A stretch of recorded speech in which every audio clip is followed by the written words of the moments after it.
fast course, and it was a really great field that the BAA had assembled.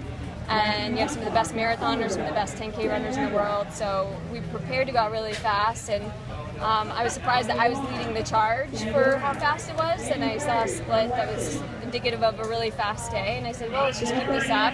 I started to doubt myself around mile 2, and I saw Amy, and it kind of gave me a boost of confidence. I'm like, okay, she's here, I can do this too. Like, I just gave me this boost of confidence that she was there. So I just kept pressing, and I knew Edna was hanging on there, and at the turnaround I could see Edna and Amy, and they were pretty much right there. So I just had to keep pressing on, and if I'm hurting, they're probably hurting, so why not just hurt all the way to the finish and just see what we could do. So I knew it was a fast day. I saw a few of the splits. I didn't know if I'd I set this 10K record last fall, 31:03 in Tilburg, and I thought, you know what, you got to really seize these kind of moments and days. You don't know how often they're going to come when you're healthy and things are clicking. And so I just felt like here I am at home, and my dad's out here, and I have family around, and it just seemed like a really special way to kind of do my last race right before Rio. So it kind of gives me chills even right now just think about just you know, from here it's just really beautiful. Shalane, you talked about the crowd support out there was really amazing. It was so fun, yeah, especially when you flipped around and you could just hear everyone, and everyone was cheering, go USA, go Shalane, go Amy. I could hear that, you know, Amy's right behind me, and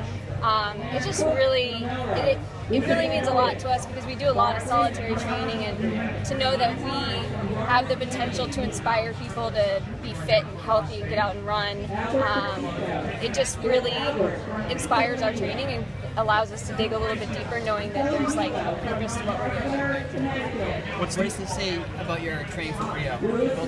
I think we're in good shape.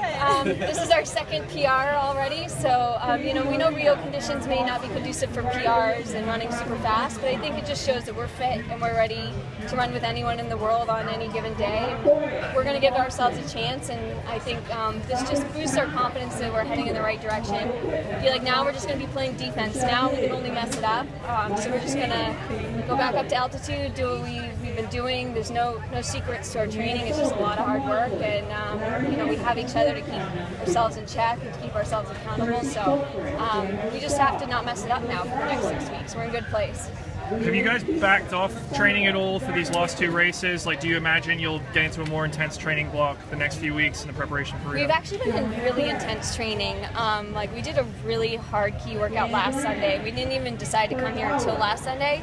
We did back off just these last 2 days because we don't really get many weeks where we come down in our mileage. And I said to Amy, like, let's just give ourselves a chance to feel good this week. And even Jerry just said, let's have a down week. Let's feel good a little bit. For our half marathon, we were still running 100 miles a week. This week we'll be dipped for the first time in our build-up under 100 miles. But once we get back next week, it'll be that 115 kind of range of mileage, 115 miles a week. And that's really not much of a dip, to be honest. We only really, like I said, backed off for 2 days before this, just to give ourselves a chance to have our legs. So. Amy, what are your thoughts on the race? To tell you. I'm absolutely thrilled. That is, for a shorter road race, that's the most competitive I felt in the international field. Like, I felt incredibly strong, and then, like, I trained with this girl who just broke me so that's a huge boost of confidence as well. Yeah, I couldn't be happier. When you both had the flag wrapped around you out there, did it start feeling like the Olympics are getting real close? Or?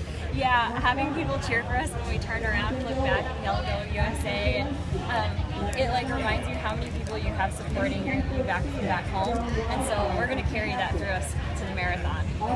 It's awesome. How is this build up compared to the one for the trials? It's longer. It's longer.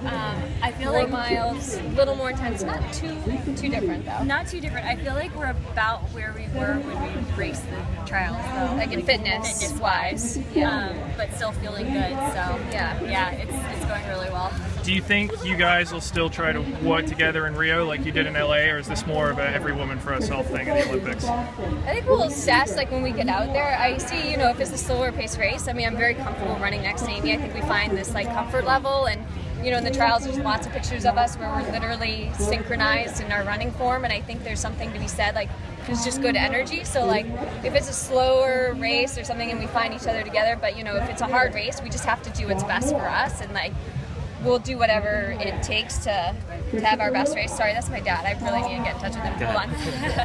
Hey, Dad. Right on.